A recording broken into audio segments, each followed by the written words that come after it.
آج میں آپ کو اپنے محلے کے چند مصلحین و مفکرین سے ملواتا ہوں۔ ان میں سے ہر ایک بلا شبہ ملک و سماج کا خیر خواہ ہے۔ یہ ہیں رفیق ہیئر ڈریسر صاحب۔ ان کا فلسفہ نجات بہت سادہ ہے، یعنی اس ملک کو ایک خمینی کی ضرورت ہے جو تمام کرپٹ افسروں، ڈھیلے جرنلوں، ڈاکو سیاستدانوں اور حمید کانسٹیبل کو گولی مار دے جو پچھلے 5 برس سے رفیق نائی کے سالے کے مکان پہ قابض ہے۔ حمید کانسٹیبل ایس پی صاحب کی آنکھ کا تارا ہے اور ایس پی صاحب کی جونیئر جج صاحب سے دعا سلام ہے، اور جونیئر جج کے پاس رفیق نائی کے سالے کی فائل پچھلے 4 برس سے پڑی ہے۔ اور ان سے ملیے عزیز ڈرائی کلینر، خود بھی 5 وقتہ نمازی ہیں اور سال میں 2-3 بار دکان بیٹے کے حوالے کر کے تبلیغ پر بھی جاتے ہیں۔ ان کا فلسفہ نجات یہ ہے کہ جب تک آدمی خود کو حرص و طمع، جھوٹ اور رزق حرام سے پاک نہیں کرے گا اور بہو بیٹیوں کی شرم نہیں کرے گا، تب تک خدا بھی ان حریصوں، جھوٹوں، حرام خوروں اور بے غیرتوں کی نہیں سنے گا، بھلے آپ کتنے ہی دھرنے دے لیں۔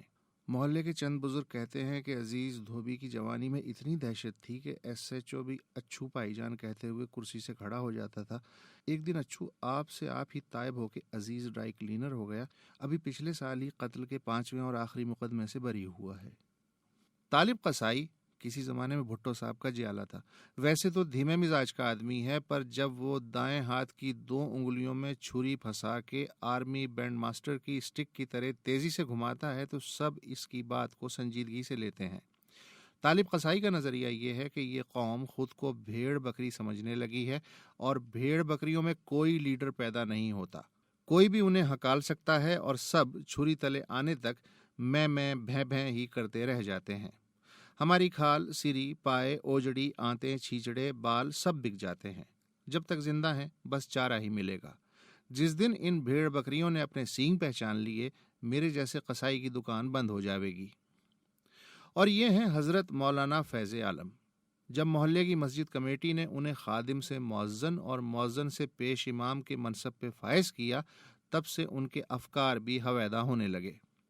مولانا کا نظریہ یہ ہے کہ جب تک تمام مسلمان یعنی سنی اپنے فروعی اختلافات بالائے طاق رکھ کے ایک رہنما یعنی مولانا فضل الرحمان اور ایک نظریہ یعنی دیوبند نہیں اپنائیں گے، تب تک پاکستان اسی طرح اغیار کے پروردہ سازشیوں یعنی بلدیہ کے کلرک کلب عباس جعفری اور اسکول ماسٹر مرزا تاج احمد وغیرہ، امریکی ایجنٹوں یعنی محلے کا خاکروب نذیر مسیح اور بھارتی فتنہ پردازوں کے نرغے میں رہے گا، یعنی کنہیا لال کلاتھ مرچنٹ جو مولانا کو برسوں سے لٹھا ادھار دے رہا ہے اور کبھی کبھی دبا دبا تقاضا بھی کر دیتا ہے۔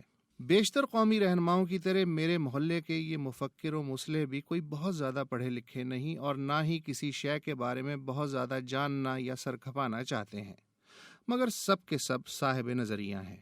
جن پہ قسمت مہربان ہوئی وہ کسی سیاسی جماعت کے قائدین ہو گئے یا پارلیمنٹ میں بیٹھ گئے، فوجی اور سول افسر بن گئے یا میڈیا میں چلے گئے۔